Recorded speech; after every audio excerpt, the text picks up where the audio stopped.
What is up, guys? Lone Hawk here today, and welcome back to Overwatch. If you've watched my most recent video, which was my first Road to Master video, you'll know I played with a 6-man for all of my placement games. Some of the comments I received were regarding some questions on how you should play as a team, and how you can improve your gameplay when actually playing as a team. Well, we're going to cover some of that today. We're going to give you some tips and strategies you need to be using when playing as a team if you want to win. Tip number 1 is actually kind of not a tip for playing as a team. It's more of a disclaimer, actually. If you're playing as a team, you really need to play at your best level. Why do I say this? Well, if you're playing as a team, Overwatch will place you against other people also playing as a team. When we were playing our placement games as 6-mans, I think 9 out of 10 games were against enemy 6-mans, and only one of them wasn't, and it was a 5-man plus a solo queue player. So, what I'm saying is, you really need to utilize some of these tips, otherwise you'll get stomped, because if you're queuing as a 6-man, but you're playing like solo queue players,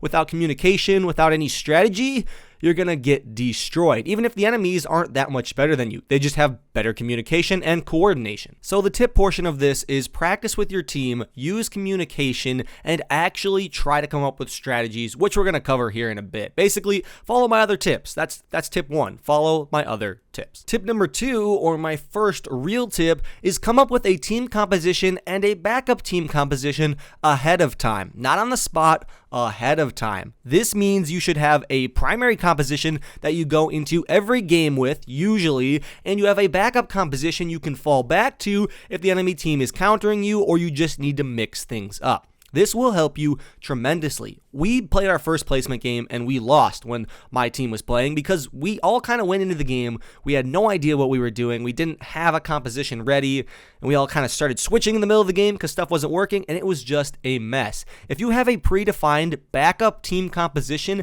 in mind ahead of time, you can all switch very rapidly in the middle of the game and hopefully turn that game around if it's not working well. This goes without saying, I think, but make sure your backup team composition isn't too similar to your primary one. Maybe if your primary team composition is very damage oriented, make one that's a little bit more defensive as your backup. That way if the enemy team has a lot of damage, you can hopefully fall back on that, and vice versa. Tip number 2 is have a dedicated shot caller. This is a tough one for lots of people to grasp because it's oftentimes hard to decide who you want to be your shot caller if you're all at an equal level, or you really just don't know who's the best at calling shots. Well, this doesn't have to be a thing that's permanent. You don't have to have a shot caller that's the same every game. I'm just saying at the beginning of every game, dedicate someone as your shot caller. And when they say something, you do it. No hesitation. And I mean it. No hesitation. Hesitation will get you killed very quickly in Overwatch. If you get a pick and your shot caller says go,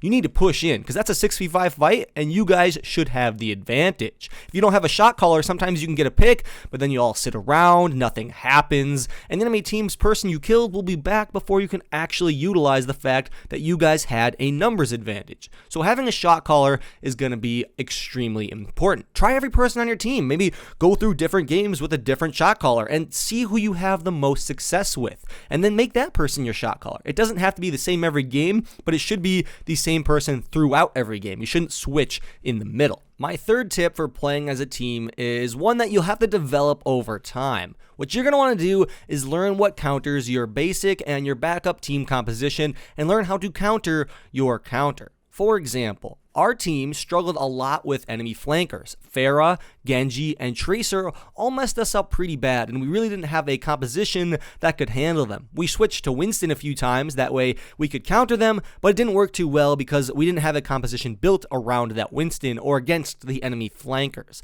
We also struggled with killing Mercy before she got 5-man revives. We lost games. I think 2 of our placement games were lost solely because we were about to push the payload to the last point, but an enemy Mercy got a 5-man revive. So what we need to do is go ahead and think of ways to counter this ahead of time, because we were stuck there on the spot thinking, first of all, how do we get this Mercy? How do we kill her first? Because she's just hiding in the back behind all of her tanks. How do we deal with these flankers?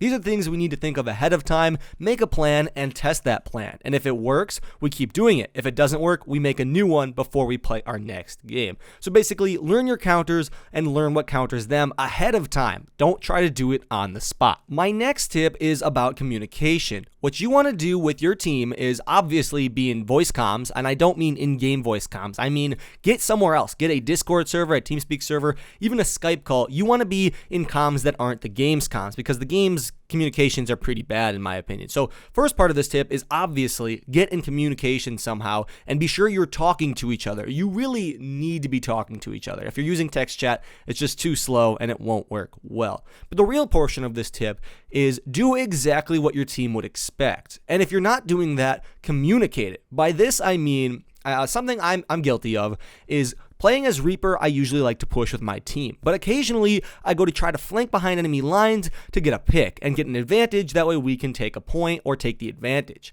However, I don't always communicate with my team that I'm going to flank and I'm going to pick. And then the fight that follows is a 6v5 because I'm busy trying to find a spot to get behind the enemy team.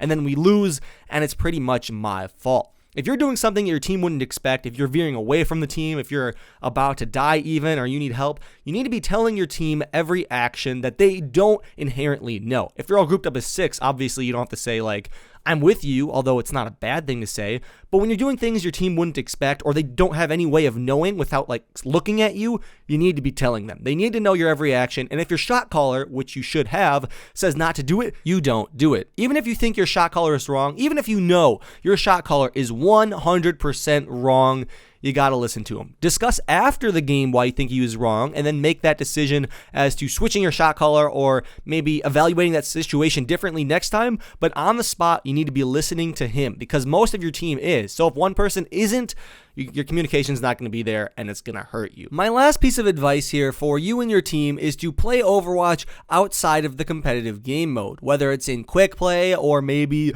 other teams you want to scrimmage against. Regardless what it is, try to play outside of the competitive game mode. And when you're here, try to experiment with different things because you never really know. If you're winning games in competitive, you have a pretty good win rate, you may never know that your support player is a really good DPS and your DPS player may be better in support because you're already winning. If you go outside of competitive and you experiment with these things, then you can determine, okay, hey, we've been doing this wrong all along. I mean, we weren't doing too bad, but this works better. You can also discover new strategies for attacking on certain maps, defending on others, and countering various heroes better than you would in a competitive game because you're not always guaranteed to face your counters in a competitive game. Basically, what I'm saying is, if you're in competitive and you just keep playing competitive, you may not realize some important aspects of your gameplay. So you should be going into games outside of that and trying to experiment and see how it relates to the way you normally play. Hopefully these tips were helpful to you all. If they were, be sure to leave a like down below and actually check the description and maybe a comment I will leave